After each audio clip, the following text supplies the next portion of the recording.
Apple vient de clore sa keynote un peu spéciale car complètement dématérialisée et en ligne et pas d'iPhone comme on s'y attendait, mais en revanche 4 produits et quelques services. On vous résume tout ça très rapidement. On va commencer par les Watch, et oui, bien oui, les Watch. Il y a la série 6 et une nouvelle Watch, la Watch SE. Alors on va commencer par le plus haut de gamme, la Watch série 6, qui introduit une nouvelle fonctionnalité qui va vous permettre de connaître le taux d'oxygène que vous avez dans le sang en temps réel.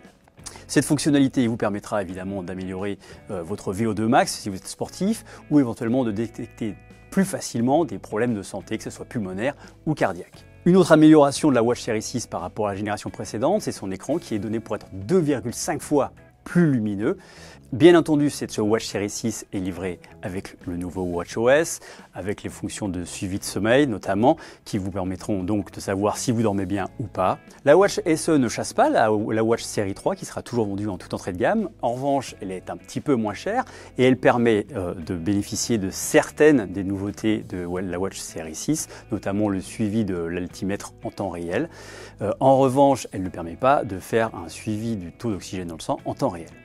Pour faciliter la vie des gens et également vendre plus d'Apple Watch, Apple a introduit une nouvelle fonctionnalité, le Family Setup, qui permet de configurer des watches à partir d'un seul smartphone et d'en fournir à ses enfants s'ils n'ont pas d'iPhone parce qu'ils sont trop jeunes ou à des personnes âgées qui n'ont pas de téléphone forcément. Passons donc maintenant aux iPads.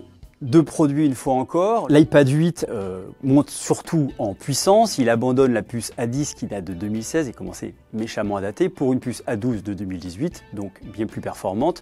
Les utilisateurs devront effectivement non seulement gagner en souplesse dans des usages classiques de jeu, mais aussi ouvrir de nouvelles possibilités, car l'A12 est une puce qui embarque le Neural Engine et cela ouvre la porte à de nouveaux usages, que ce soit en AR ou notamment en reconnaissance faciale en photo.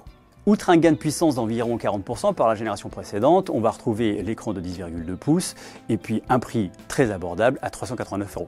Celui qui connaît le plus gros changement, c'est l'iPad Air qui est toujours un petit peu le sweet spot, c'est-à-dire l'appareil qui se situe entre l'entrée de gamme et le Pro. C'est un petit peu le Pro sans la facture du Pro.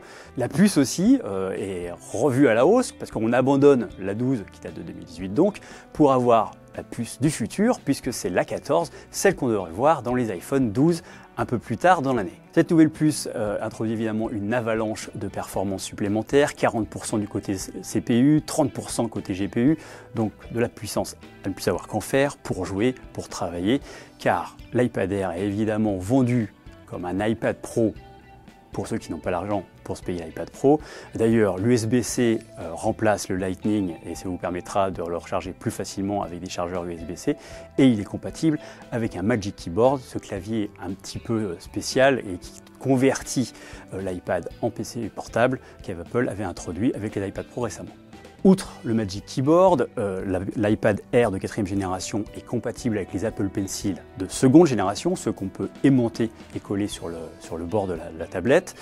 Cet iPad Air, c'est aussi un nouveau design inspiré de celui de l'iPad Pro avec un écran beaucoup plus bord à bord, donc de 19,9 pouces et surtout 5 coloris que vous pourrez choisir à l'envie. Le prix est évidemment un petit peu plus élevé puisqu'il est à partir de 669 € pour le modèle Wi-Fi seulement.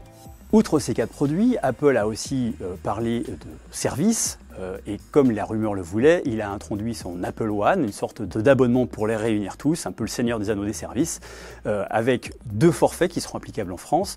Un forfait à 14,95 € qui va introduire les 4 services principaux, Apple Music, Apple TV+, Apple Arcade et iCloud, avec 50 Go de stockage.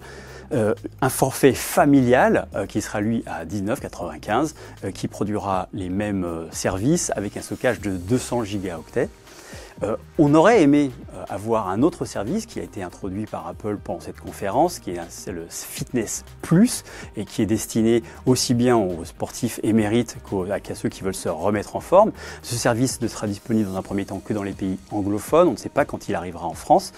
En tout cas, il sera lui disponible dans une version premier, un petit peu premium de cet abonnement qui n'est pas encore disponible, qui sera environ aux alentours de 30 € quand il sera lancé en France. Voilà pour l'essentiel des annonces d'Apple qui a a également beaucoup insisté sur son engagement écologique et le souci écologique apporté à la production de chacun de ses produits. On verra effectivement s'il arrive à tenir son zéro émission carbone d'ici 2030. En tout cas, si vous voulez avoir plus de détails sur ces annonces, lisez nos articles sur zeronet.com.